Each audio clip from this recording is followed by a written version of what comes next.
De entrada, tengo que decirles que la institución familiar tiene que ver con el primer mandato de Dios dirigido al género humano.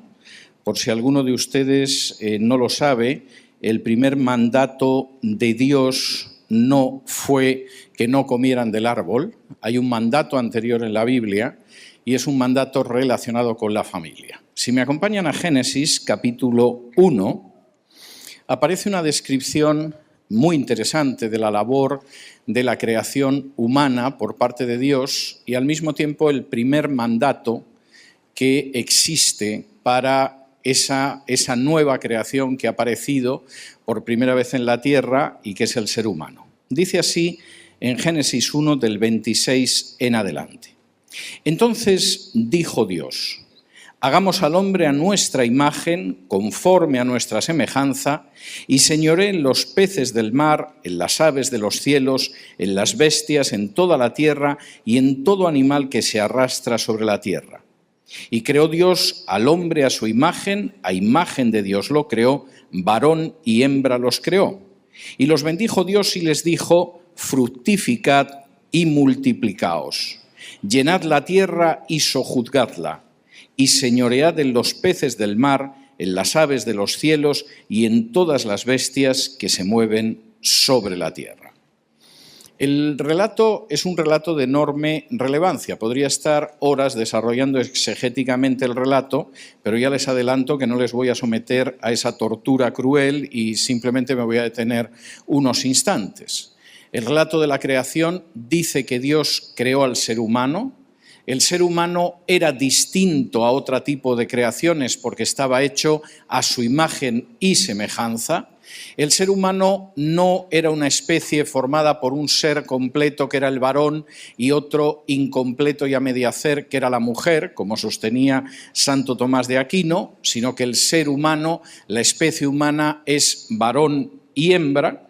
Y además, cuando Dios los bendijo, les dio un primer mandamiento que era fructificad y multiplicaos, en hebreo peru urrebu, es decir, creced y haceos muchos se podría traducir, que indica cómo desde el principio la voluntad de Dios incluye el sexo, incluye la familia, incluye la continuidad de esa especie humana que es hombre y mujer, que es varón y hembra. Es el primer mandato. La historia del fruto que no debéis comer, etcétera, es posterior a ese primer mandato que es el propósito inicial de Dios. Fructificad y multiplicaos, o creced y multiplicaos, o haceos muchos, que aparece precisamente aquí. Dentro del plan esencial de Dios para la especie humana, desde el principio está el hecho de que es varón y hembra, que crece, que se multiplica. Creo que no puede estar más claro. Si van, por ejemplo, a Génesis, capítulo 2, donde el autor del libro de Génesis se detiene más detalladamente en la creación del ser humano, ese aspecto matrimonial, ese aspecto familiar, aparece todavía más desarrollado. Dice así, vamos a leer desde el versículo 18 del capítulo 2. Y dijo Jehová Dios: no es bueno que el hombre esté solo, le haré ayuda idónea para él. Jehová Dios formó pues de la tierra toda bestia del campo y toda ave de los cielos, y las trajo a Adán para que viese cómo las había de llamar, y todo lo que Adán llamó a los animales vivientes, ese es su nombre. Y puso Adán nombre a toda bestia y ave de los cielos y a todo ganado del campo, mas para Adán no se halló ayuda idónea para él. Entonces Jehová Dios hizo caer sueño profundo sobre Adán, y mientras éste dormía, tomó una de sus costillas y cerró la carne en su lugar. Y de la costilla que Jehová Dios tomó del hombre, hizo una mujer y la trajo al hombre. Dijo entonces Adán: esto es ahora hueso de mis huesos y carne de mi carne. Esta será llamada varona, porque del varón fue tomada. Por tanto, dejará el hombre a su padre y a su madre, y se unirá a su mujer, y serán una sola carne. Y estaban ambos desnudos, Adán y su mujer, y no se avergonzaban. El relato de la creación de Eva es un relato extraordinariamente hermoso. Es elegante, es sencillo, es bello, pero sobre todo es muy, muy hermoso. Y encierra toda una teología del matrimonio, de la familia, de la relación entre el hombre y la mujer, que está impregnada hasta la última partícula del aliento de Dios. Dios empieza a hacer desfilar a los animales ante Adán, y Adán va nombrando a los animales, y Adán seguramente fue descubriendo, mientras iba pasando un animal tras otro, que ninguno se parecía a él. Y que realmente en aquel mundo él estaba solo. Y posiblemente esta es una manera magnífica de mostrar hasta qué punto formamos parte necesariamente de una familia. Aunque controlemos toda la creación, aunque realmente podamos clasificar toda la creación, aunque conozcamos la creación, aunque pudiéramos dar nombre a toda la creación como hizo Adán, al final, si no tenemos al lado a un hombre o una mujer, estamos solos. Puede haber muchas especies moviéndose por ahí, pueden ser muy graciosos los ositos dando volteretas, o los chimpancés o lo que se quiera, pero estamos solos en medio de esa creación si el hombre no tiene al lado una mujer, si la mujer no tiene al lado un hombre. Y esa lección que Adán tuvo que aprender porque vio que no había nada parecido, es diagnosticada por Dios cuando Dios dice: no es bueno que el hombre esté solo y voy a hacer una ayuda idónea.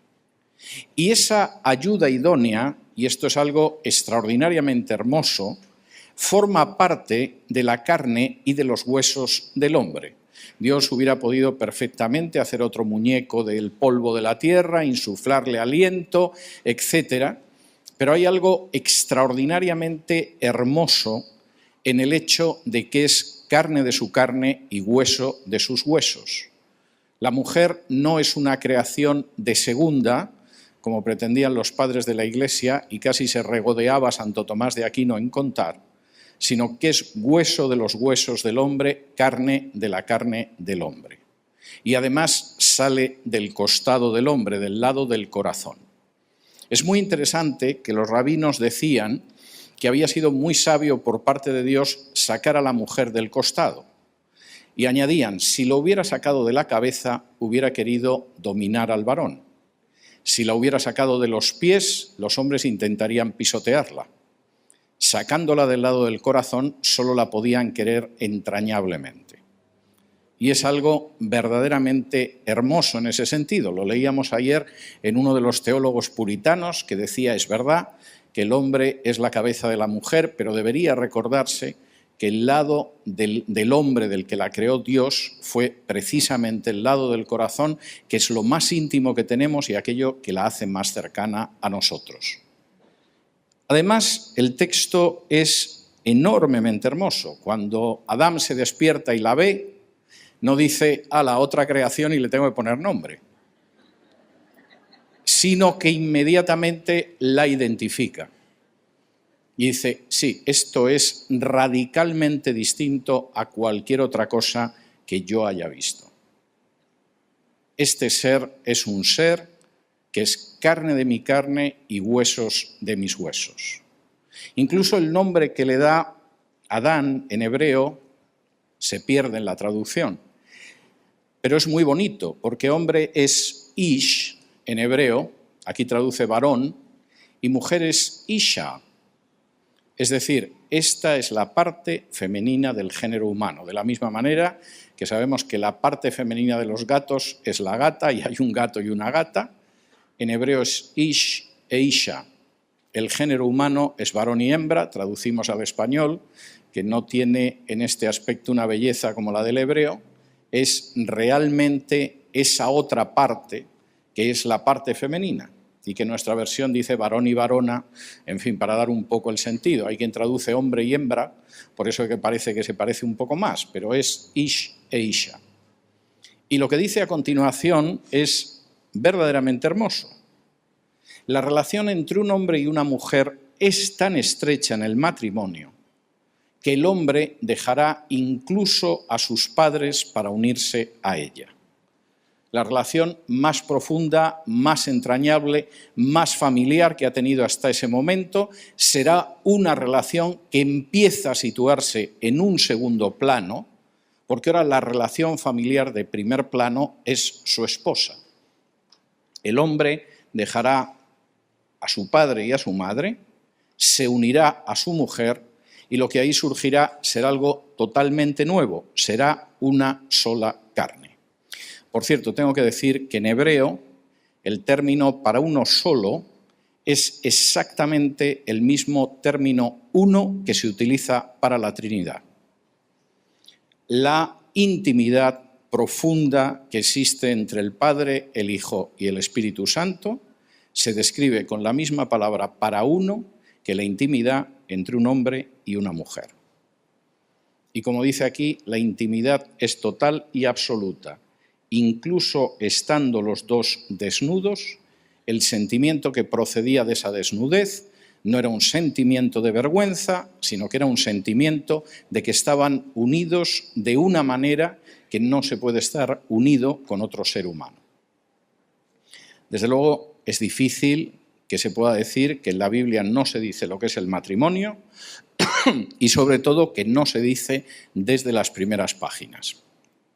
Es verdad que hay que esperar unos versículos porque Dios creó antes el cielo y la tierra y la luz, etcétera, etcétera, pero no cabe la menor duda de que cuando se detiene y entra en una teología profunda y a la vez hermosa, es cuando habla del hombre como varón y hembra, del género humano como hombre y como mujer. Y la descripción, sinceramente, es impresionante. La importancia del matrimonio era tan enormemente grande dentro de la visión de Israel, dentro de la Torá, de la ley de Moisés, que aparecían, por ejemplo, disposiciones que hoy en día nos resultarían muy peculiares. Por ejemplo, si me acompañan a Deuteronomio, capítulo 24,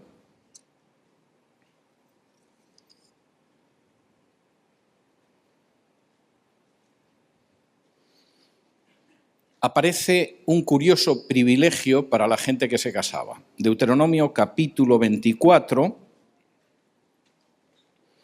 y versículo 5 dice: «Cuando alguno fuere recién casado, no saldrá a la guerra ni en ninguna cosa se le ocupará. Libre estará en su casa por 1 año para alegrar a la mujer que tomó». No conozco ninguna legislación de ningún país ni de ningún lugar que tenga un interés así por el matrimonio, pero es curioso lo que dice la ley de Moisés. Si una persona contrae matrimonio y estalla una guerra o hay servicios que rendir a la nación, esa persona está exenta por 1 año desde el día en que contrajo matrimonio. ¿Por qué? Para que alegre la vida de su esposa, al menos durante ese primer año de matrimonio. Es algo verdaderamente hermoso. Ni siquiera la amenaza de un enemigo armado que podría poner supuestamente en tela de juicio la existencia de Israel estaba por delante de lo que era el disfrute del matrimonio entre 2 personas. Si estalla una guerra y está en el primer año de matrimonio, no irá a la guerra. Si hay que rendir servicios especiales a la nación y está en el primer año de matrimonio, está exento de rendir esos servicios especiales. ¿Por qué? Porque ese primer año de matrimonio tiene que dedicarse a hacer la vida grata a la mujer que acaba de tomar. Como dice aquí, alegrar o dar gozo a esa mujer. Luego no sabemos cómo va a ser la vida, pero al menos en el primer año esa vida no va a quedar frustrada por una guerra o por cualquier otro servicio al Estado. Esa persona queda exenta para alegrar a su mujer. El matrimonio y la familia son algo muy serio para Dios y en los próximos minutos voy a intentar detenerme en lo que eso significa para los hombres, para las mujeres. Intentaré al menos dar algunas pinceladas sobre la maternidad, y sobre lo que significa la paternidad y los efectos que esto tiene. Y si han sobrevivido ustedes, tendremos un descanso antes de la última sesión. La Biblia es muy clara, voy a empezar por los varones, la Biblia es muy clara sobre cuál es el papel que tiene el varón dentro de la familia. Si vamos a la primera carta a los Corintios, capítulo 11,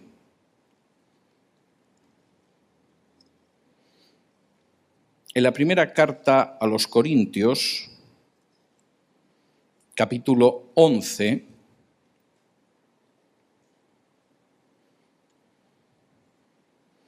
aparece una afirmación de Pablo. Pablo está hablando del orden en el culto, pero de todas formas quiere dejar claro un principio, y en el versículo 3 dice: «Quiero que sepáis que Cristo es la cabeza de todo varón, y el varón es la cabeza de la mujer, y Dios la cabeza de Cristo». Pablo está describiendo el orden de la creación, y en ese orden de la creación Dios es la cabeza de Cristo, Cristo es la cabeza del varón, el varón es la cabeza de la mujer. Generalmente esto se utiliza con enorme regodeo y satisfacción del varón para pensar que puede ser Dios para su mujer, pero lamento decir que no es lo que dice el texto. El texto está hablando de un orden en el cual Cristo se comporta en relación con Dios de acuerdo con el carácter de Dios, porque Dios es su cabeza, el Padre es su cabeza.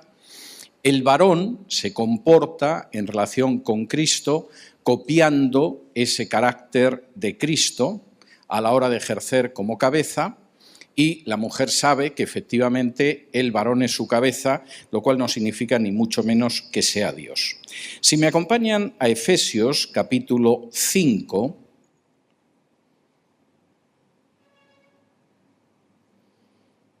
aparece precisamente una descripción de lo que significa el hecho de que el varón sea la cabeza en el matrimonio. Y dice así en Efesios capítulo 5 y versículos del 22 en adelante: «Las casadas estén sujetas a sus propios maridos como al Señor, porque el marido es cabeza de la mujer, así como Cristo es cabeza de la Iglesia, la cual es su cuerpo y Él es su Salvador. Así que como la Iglesia está sujeta a Cristo, así también las casadas lo estén a sus maridos en todo.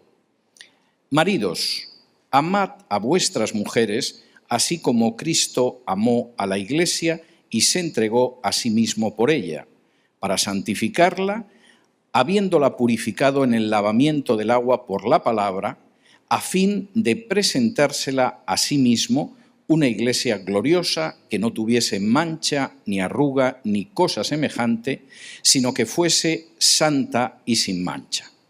Así también los maridos deben amar a sus mujeres como a sus mismos cuerpos. El que ama a su mujer, a sí mismo se ama, porque nadie aborreció jamás a su propia carne, sino que la sustenta y la cuida, como también Cristo a la Iglesia. Porque somos miembros de su cuerpo, de su carne y de sus huesos. Por esto dejará el hombre a su padre y a su madre, y se unirá a su mujer, y los dos serán una sola carne. Grande es este misterio, mas yo digo esto respecto de Cristo y de la Iglesia.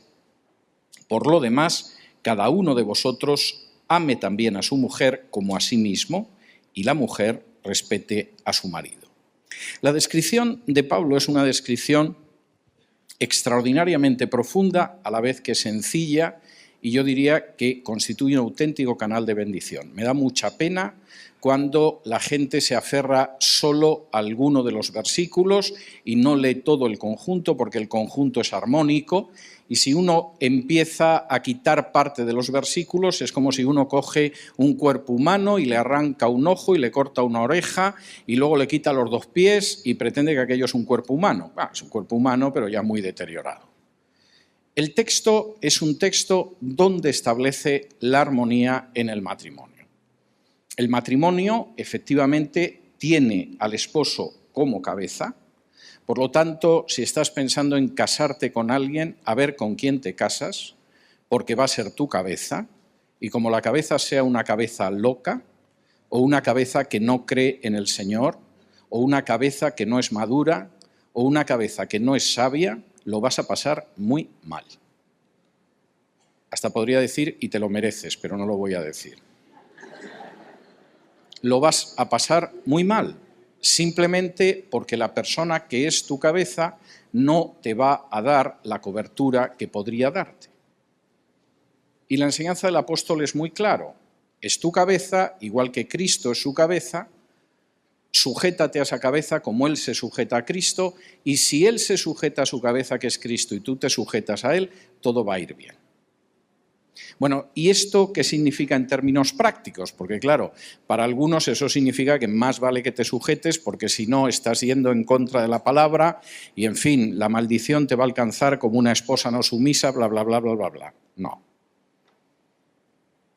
El texto es enormemente claro. Ese es el orden y en ese orden todos tienen que hacer lo que tienen que hacer. Eso significa que los maridos deben amar a sus esposas, pero no con un tipo de amor que podríamos llamar normal.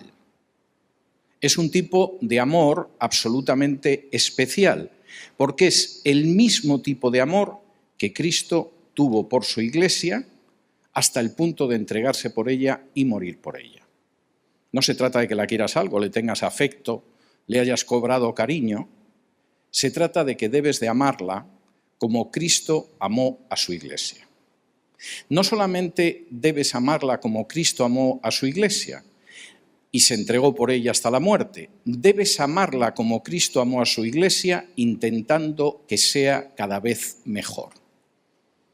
La labor de Cristo en relación con su Iglesia no acaba en la cruz del Calvario, sino que, como dice aquí en el versículo 26, hay una labor de santificación de la Iglesia, o como dice en el versículo 27, hay una labor a fin de presentársela como una Iglesia gloriosa, que no tenga ni mancha, ni arruga, ni cosas semejantes. Y cuando Pablo ha dicho esto en el versículo 28, remata: así es como los maridos tienen que amar a sus mujeres.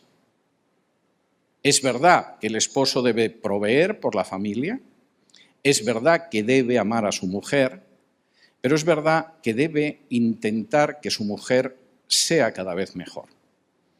Que se produzca una forma de vida de los dos en la cual no queden igual que se casaron, y mucho menos, como pasa con muchos matrimonios, que acaben los dos amargados e insoportables, sino en la que los dos se mejoran el uno al otro.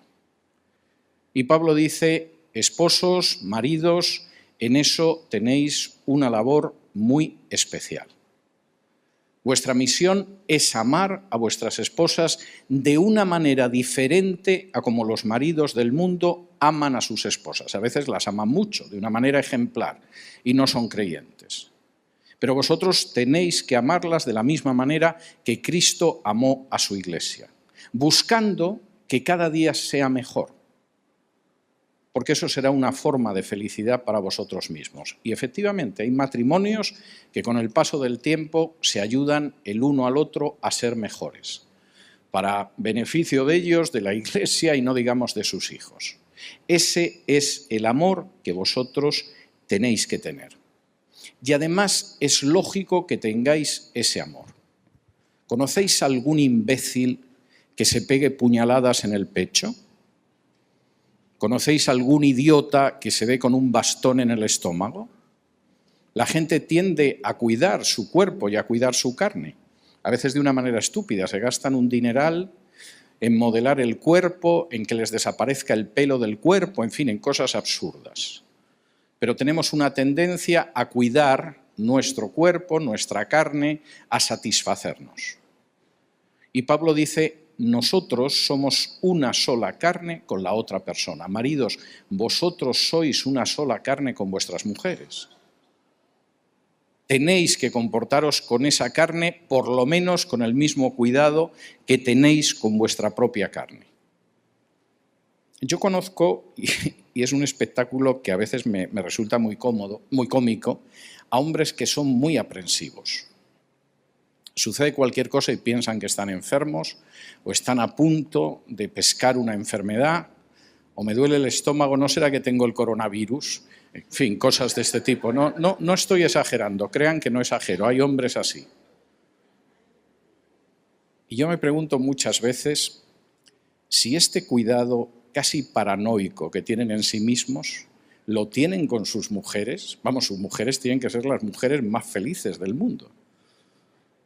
El temor que tienen hacia su carne, la manera en que vigilan su carne, la forma en que regalan su carne, si actúan igual con sus esposas, bueno, las esposas se tienen que creer que son la emperatriz de las Indias. Es algo verdaderamente impresionante. Pero es lo que dice Pablo, sois una sola carne, como dice el texto de Génesis, por eso dejará el hombre a su padre y a su madre y se unirá a su mujer y serán una sola carne. Nadie ha aborrecido jamás a su propia carne, sino que la sustenta y la cuida, y vuestra carne, aparte de la vuestra física literal, es vuestra esposa. El texto es bastante claro en cuanto a lo que significa realmente esa situación. Y por cierto, y es un pasaje que a mí me parece verdaderamente extraordinario, por cierto, Pablo termina esta parte de su carta a los Efesios haciendo una referencia muy interesante y diciendo: cada uno de vosotros que ame a su mujer como a sí mismo y la mujer respete a su marido. Y uno diría, y entonces el marido no tiene que respetar a la mujer o la mujer no tiene que amar al marido. Por supuesto que sí, pero somos distintos.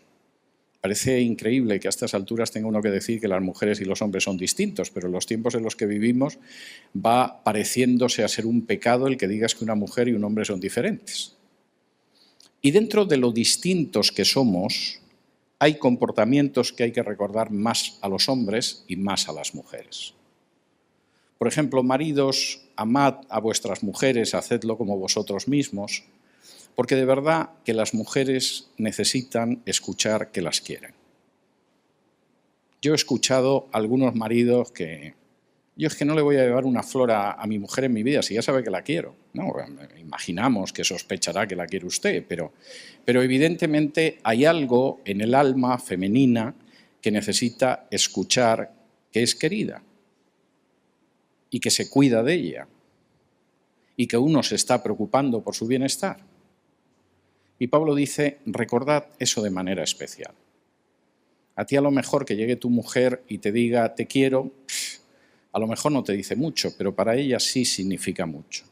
Somos distintos, maridos, amad a vuestras mujeres. Pero es curioso que cuando habla a las mujeres dice, mujeres, respetad a vuestros maridos.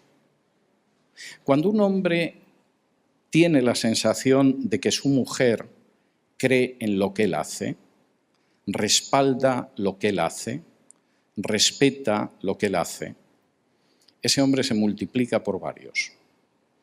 Es una persona que se siente segura, que piensa que se puede enfrentar con desafíos verdaderamente superiores a él, que puede vencer situaciones difíciles porque la persona que está a su lado le dice, no te preocupes, que tú lo vales, Manolo.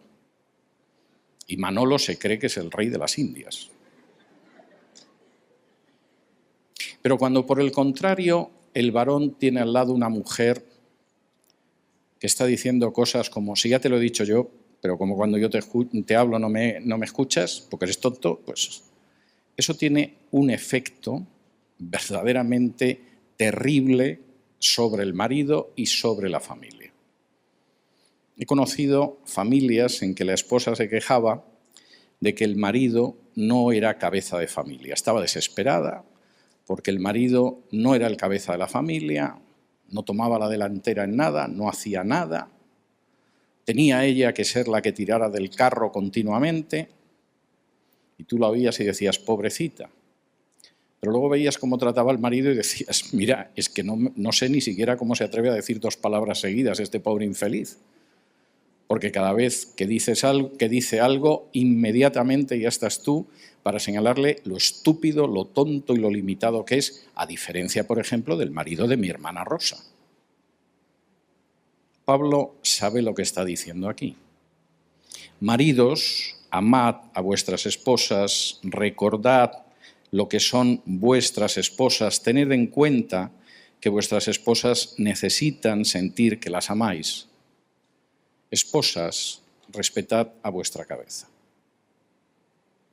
Y respetad a la cabeza implica no necesariamente decirle a todo que sí.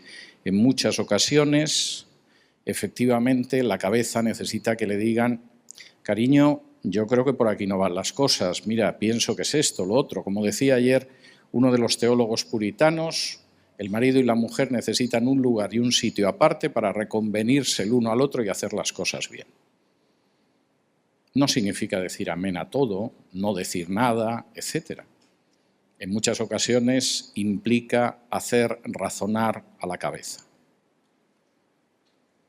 Y en este sentido, el amor de Cristo, que busca que la esposa sea cada día mejor, se complementa con el respeto de la esposa hacia su cabeza, siendo cada día mejor y además mejorando también a su esposo. O como dice Pablo, en algunas ocasiones en que el marido no es creyente, quién sabe si no acabarás consiguiendo que crea precisamente por tu propio testimonio.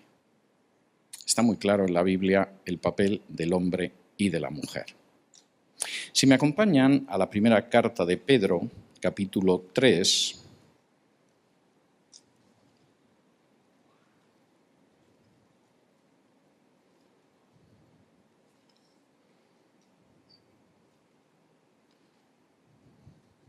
versículos del 1 en adelante,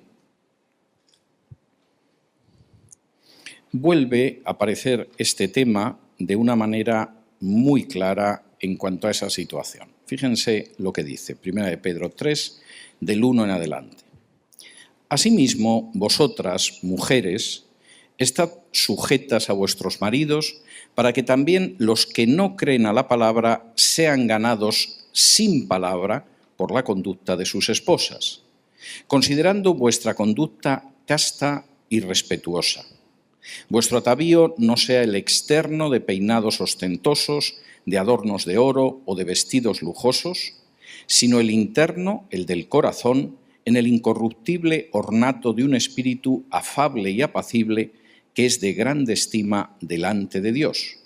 Porque así también se ataviaban en otro tiempo aquellas santas mujeres que esperaban en Dios, estando sujetas a sus maridos.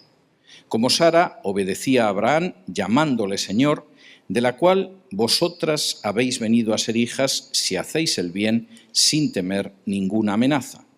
Vosotros, maridos, igualmente, vivid con ellas sabiamente, dando honor a la mujer como a vaso más frágil y como a coherederas de la gracia de la vida, para que vuestras oraciones no tengan estorbo. Son 7 versículos y podríamos estar 7 horas detenidos en los versículos sin agotarlos. Me voy a detener en algunos aspectos que son esenciales. Pedro está escribiendo a las iglesias, escribe a las familias, a los matrimonios, y llega un momento de su carta en que se detiene precisamente en el marido y en la mujer, o en las mujeres y en los maridos. Por cierto, tengo que decir que los 2 primeros capítulos de la carta de Pedro son totalmente teológicos, lo cual no quiere decir que no sean prácticos, pero es un discurso teológico, y la cosa empieza a ponerse realmente con los pies en el suelo, hablando del matrimonio y del hombre y de la mujer, lo cual ya es bastante significativo del enfoque que tenía Pedro en cuanto a cómo había que observar la vida cristiana. 2 capítulos para hablar de la piedra rechazada que era Cristo, de la redención que tenemos en la sangre derramada por nuestro Salvador, etc. Y en el momento en el que desciende a la situación en la que viven esas congregaciones, en lo primero en lo que se detiene es en la convivencia del marido y de la mujer. A diferencia de Pablo, este empieza por las mujeres. Da lo mismo, al final el mensaje es claro. Pedro empieza hablando, versículo 1, de que las mujeres deben estar sujetas a sus maridos. Y dice, y esto además, por si no lo sabéis, tiene un enorme valor en aquellas personas que están casadas con no creyentes. Desde el principio en el cristianismo parece que hubo más mujeres que se convirtieron que hombres. lo cual es tremendo porque, como vimos ayer, la proporción de hombres era mayor que la de las mujeres, pero el mensaje del cristianismo decía a las mujeres que no eran una cosa a la que se casaba con 11 o 12 años, a la que se abandonaba al nacer, que estaba prácticamente destinada a la muerte si era la segunda hija, y por el contrario se le decía, como dice Pablo en Gálatas, que en Cristo no hay ni hombre ni mujer, ni siervo ni libre, ni griego ni judío. Y para muchas mujeres aquello era algo increíble. Había una gente que predicaba que las mujeres eran un ser digno y no simplemente moneda de cambio de las apetencias y de los intereses de las familias, incluso de las familias privilegiadas y de los varones. Y con la que puedo seguir toda mi vida, porque al final la paz y el gozo no se compran en ningún sitio. Mujeres que se visten caras y que se peinan en sitios caros, hombre, son más o menos caras, pero vamos, se encuentran 13 por docena. Y Pedro, en este sentido, lo está diciendo con enorme claridad. Es más, incluso dice, acordaos de Sara, y Sara no parece que estuviera tanto tiempo con Abraham y que Abraham la quisiera tanto, precisamente porque se dedicaba sobre todo a adornarse externamente. Era todo lo contrario. Era un corazón que producía paz, era un corazón que producía alegría. Bueno, ¿y qué pasa con los maridos en esta entrega? Es tremendo lo que dice Pedro, versículo 7. Vosotros, maridos, igualmente vivid con ellas sabiamente, dando honor a la mujer como a vaso más frágil y como a coherederas de la gracia de la vida, para que vuestras oraciones no tengan estorbo. Primero, vivid con vuestras esposas sabiamente. Vivir el matrimonio exige sabiduría. Y cuando no se ejerce la sabiduría, las cosas se pueden torcer. De manera que como sois la cabeza y como tenéis responsabilidades como cabeza, lo primero que tenéis que ejercer es la sabiduría. En vuestro trato con vuestras esposas, actuar con sabiduría.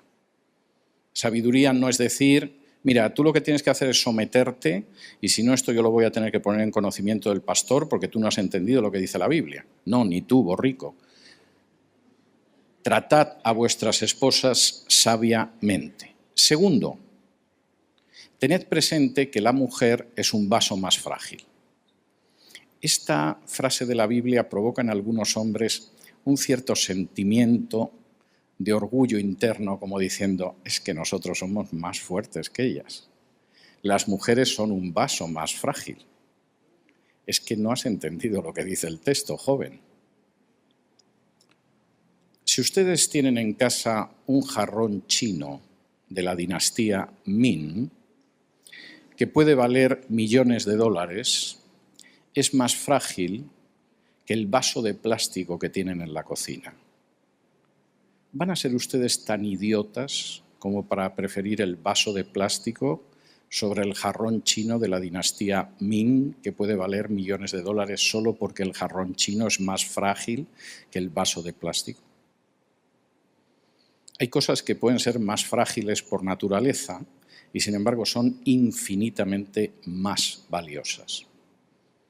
Y el mensaje de Pedro en este sentido es muy claro. Es verdad, las mujeres por su propia naturaleza son más frágiles. Por ejemplo, las mujeres son el doble de susceptibles a sufrir una depresión que un hombre por término medio.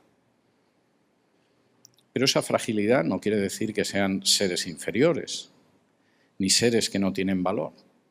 Recuerda muchísimo la fragilidad de las cosas valiosas, porque hay cosas increíblemente valiosas que al mismo tiempo son frágiles y que hay que cuidar. Y en muchas ocasiones la mujer es como ese jarrón chino de la dinastía Ming. Si efectivamente te das cuenta de que al mismo tiempo que es increíblemente valiosa, también es frágil, tienes una fortuna en casa que no se puede comprar. Si no te das cuenta de que es enormemente valiosa, aunque sea frágil, lo puedes acabar rompiendo para desgracia de ella y desgracia tuya. Bueno, pero si le pasa algo, problema suyo. No, no es problema suyo. Tú eres la cabeza de esa mujer. Y como dice aquí, dado que la mujer no es una heredera de la gracia de Dios de segunda, sino que es una coheredera de la gracia de la vida, hereda exactamente igual que tú, si tú estás con esa mujer y no eres consciente de las necesidades de esa mujer y no te comportas como Cristo se comporta con su iglesia y olvidas su inmenso valor, aunque sea frágil, tus propias oraciones se van a ver obstaculizadas. Pero bueno, ¿y por qué mis oraciones se tienen que ver obstaculizadas porque le digo cualquier cosa y se pone a llorar? Pues porque no tienes la menor sensibilidad espiritual. Porque efectivamente no eres consciente de que en la herencia de la gracia de la vida está a tu misma altura, no hay una diferencia entre un hombre y una mujer. Porque no eres consciente de que la naturaleza de la mujer es distinta de la del hombre. Y por lo tanto tienes que tener eso en consideración. No es como tus compañeros de ir a jugar al fútbol. Y porque además la tienes que tratar de una manera sabia. Y si no eres consciente de todo eso, como dice al final el versículo 7, lo que va a suceder es que tus propias oraciones van a ser absolutamente estorbadas. Bueno, y es que de verdad, realmente, las mujeres son tan importantes. ¿Va a ser verdad eso que dicen los puritanos de que las mujeres no son el mal necesario, sino son el bien muy necesario? Pues si atendemos a lo que dicen las Escrituras, eso no tiene vuelta de hoja. Y les voy a pedir que naveguen un poco conmigo en las Escrituras al respecto. Vamos a ir a Proverbios, capítulo 12, para empezar a ver algunas de las cosas que dicen las Escrituras precisamente sobre las esposas y que dicen mucho tanto para las esposas como para los esposos.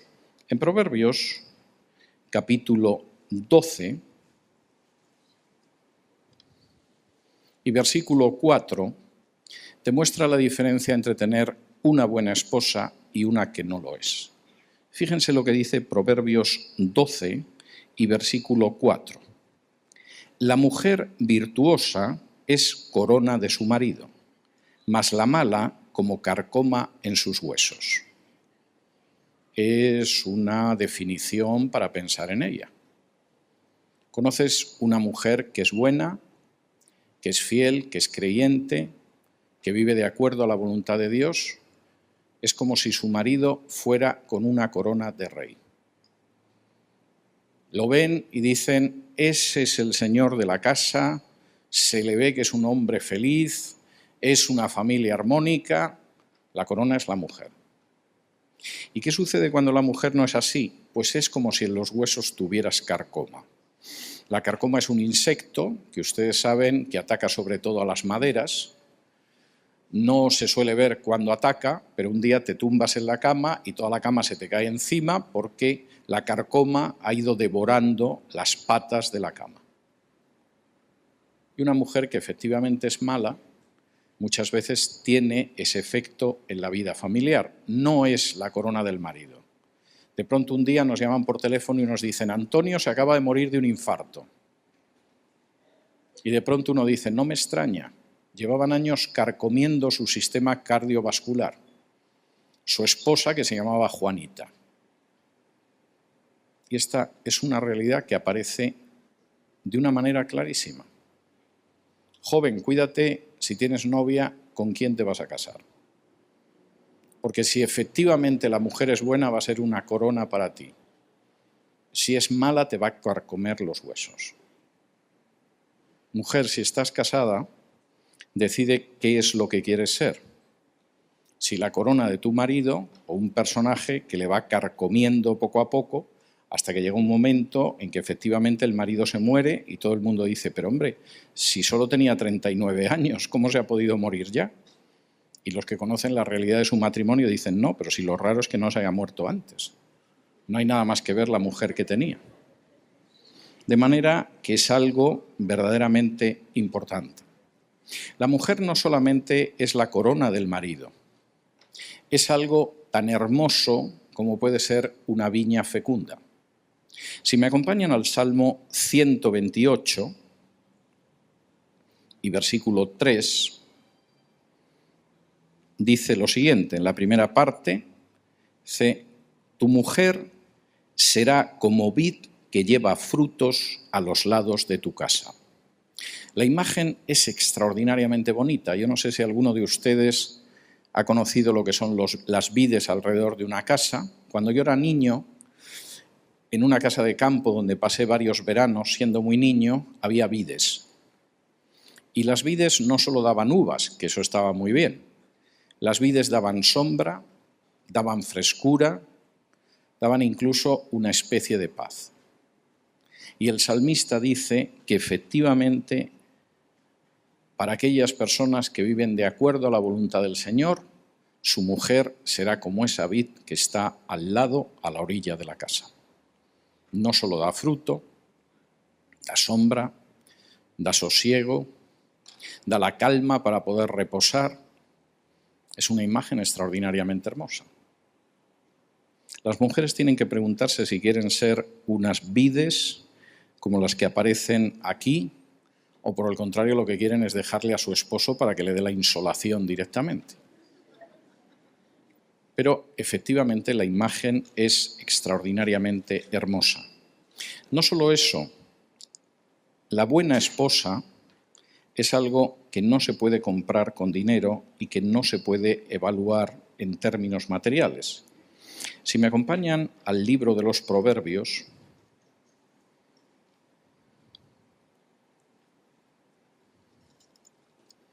Proverbios capítulo 31, no vamos a poder hacer toda una exégesis de la parte final del capítulo 31 de los Proverbios, me gustaría, pero no va a ser posible, es un elogio de la mujer virtuosa, pero en Proverbios 31,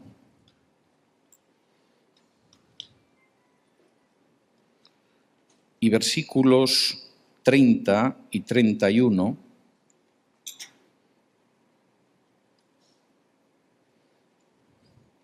aparece al final una afirmación sobre esa mujer que actúa de acuerdo a la voluntad de Dios y que es la esposa en la familia, que es verdaderamente extraordinaria. Voy a leer, no voy a resistir la tentación del todo, voy a leer desde el versículo 23.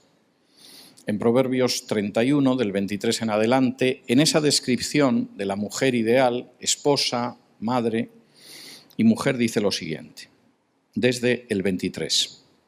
Su marido es conocido en las puertas cuando se sienta con los ancianos de la tierra. Hace telas y vende y da cintas al mercader. Fuerza y honor son su vestidura y se ríe de lo porvenir. Abre su boca con sabiduría y la ley de clemencia está en su lengua. Considera los caminos de su casa y no come el pan de balde. Se levantan sus hijos y la llaman bienaventurada, y su marido también la alaba. Muchas mujeres hicieron el bien, mas tú sobrepasas a todas. Engañosa es la gracia y vana la hermosura. La mujer que teme a Jehová, esa será alabada. El final de este canto es extraordinario. A su marido lo conocen. Lo conocen no porque va por los garitos y cada vez va, una veces con una rubia y otras veces con una morena y otras con una negra. No, lo conocen porque es el marido de ella. Y pueden decir, este está casado con esta mujer, qué suerte tiene este canalla. Es que tiene una mujer que no se la merece. Y el marido es conocido por el tipo de mujer que tiene. Y cuando se sienta con gente importante, la gente importante no piensa si tienen más o menos dinero, si tienen más o menos inteligencia, si tienen más o menos patrimonio, sino que piensan, es el marido de esta mujer. Pero qué suerte tiene. Eso indica que hay una mujer muy extraordinaria en casa. Y cuando esa mujer abre la boca, como dice el versículo 26, no es para poner frenéticos a los hijos, no es para enloquecer a su marido, sino que abre su boca con sabiduría y actúa con clemencia. Parece mentira. Nos casamos al mismo tiempo que mi hermana, hay que ver qué bien le va a mi hermana y yo soy una desgraciada. ¿Y la culpa de quién es? La culpa es tuya. ¿De quién va a ser? Si es que nunca debí casarme contigo. No, la mujer, de acuerdo a la voluntad de Dios, abre la boca con sabiduría y en su lengua hay clemencia. ¿Y qué pasa en relación con la manera en que va viéndose la vida? Como dice el versículo 25 también, se ríe del porvenir. Es una mujer que confía en su marido, que cree en su cabeza, que la honra y que por lo tanto se ríe de lo porvenir.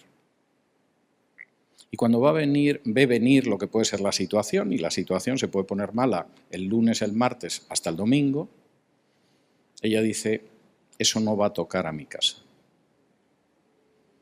Y no va a tocar a mi casa porque estamos bajo la protección del Señor, porque mi cabeza es un hombre de acuerdo a la voluntad de Dios, porque yo me comporto como una mujer de acuerdo a la voluntad de Dios, y porque nuestros hijos han sido educados de acuerdo a la voluntad de Dios. Y yo miro el porvenir y no se me encoge el corazón, ni me siento angustiada, ni digo, ay, Dios mío, ¿qué va a ser de mis hijos con el marido que tengo?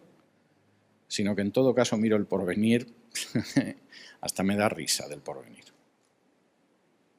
No solo eso, como dice el versículo 27, ve lo que pasa en casa, y desde luego a ella no le podrán decir que es una mujer mantenida, porque con lo que ella hace en su casa y con su marido y sus hijos no se come ni una migaja que sea de balde.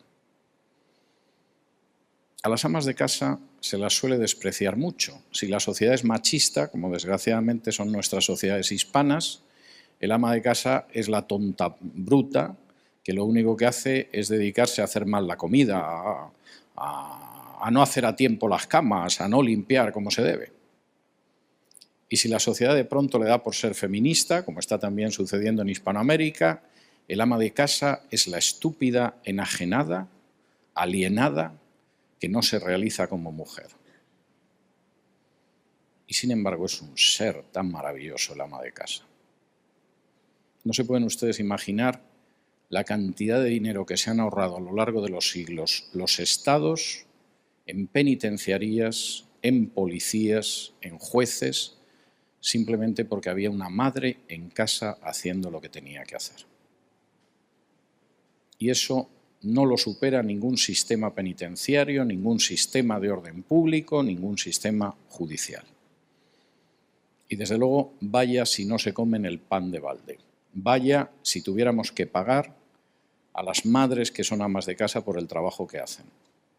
Porque no podrían costearlo la mayoría de las familias el trabajo que hacen si tuvieran que pagarlo de acuerdo a lo que hacen y al valor de lo que hacen. Es tremendo lo que dice el autor de Proverbios. ¿Y qué pasa con esa mujer? Que sus hijos se levantan y la llaman feliz y su marido la alaba. Y la alaba porque sabe la joya que tiene en casa. Sí, a lo mejor es pequeñita. Sí, a lo mejor está un poco más gorda de lo que debería estar. Sí, ya le han salido arrugas. Pero ¿qué mujer tiene en casa? Es algo que, como dice la Biblia, no se puede comprar con todas las perlas y con todo el oro del mundo. Y si su marido sabe lo que es, efectivamente, se levanta y la alaba. Y como dice el versículo 30, la gracia es engañosa y la hermosura es vana. He conocido parejas que la novia era la cosa más simpática, más ocurrente y más graciosa del mundo. Y al cabo de 2 años de matrimonio era la tonta más tonta que te puedas cruzar por la calle. Y en muchos casos, a medida que van pasando los años y sobre todo las décadas, ya no tiene la misma frescura de la belleza. O como dice el chiste, la diferencia entre una hechicera y una bruja son 2 años de matrimonio. encuentras a una mujer hechicera y después de 2 años de estar casado con ella, estás convencido de que es una bruja. Pero lo que dice aquí el autor de Proverbios es tremendo. Eso es engañoso. La gracia es engañosa. Depende mucho del estado de ánimo y de si queremos encontrar graciosa a una persona. Y la hermosura es algo que se va vaciando. Y llega un momento en que realmente no nos queda esa hermosura, aunque hay ancianos muy hermosos, pero no son tan hermosos como cuando eran jóvenes. Incluso cuando decimos, qué viejecita tan linda, y tiene 70 años, seguro que la cambiábamos por 3 de 20. O sea que no nos engañemos al respecto. Y con los hombres igual. Y sin embargo, el autor de Proverbios es muy claro. La gracia es engañosa, la hermosura es vana, pero la mujer que teme a Jehová, esa será alabada. Esta es la base de un matrimonio. Y esta es la base realmente de un matrimonio donde el hombre es como tiene que ser, la mujer es como tiene que ser, y el resultado es un canal de bendición para ellos, para sus hijos, y por supuesto, aparte de para ellos y para sus hijos, para la sociedad en la que viven.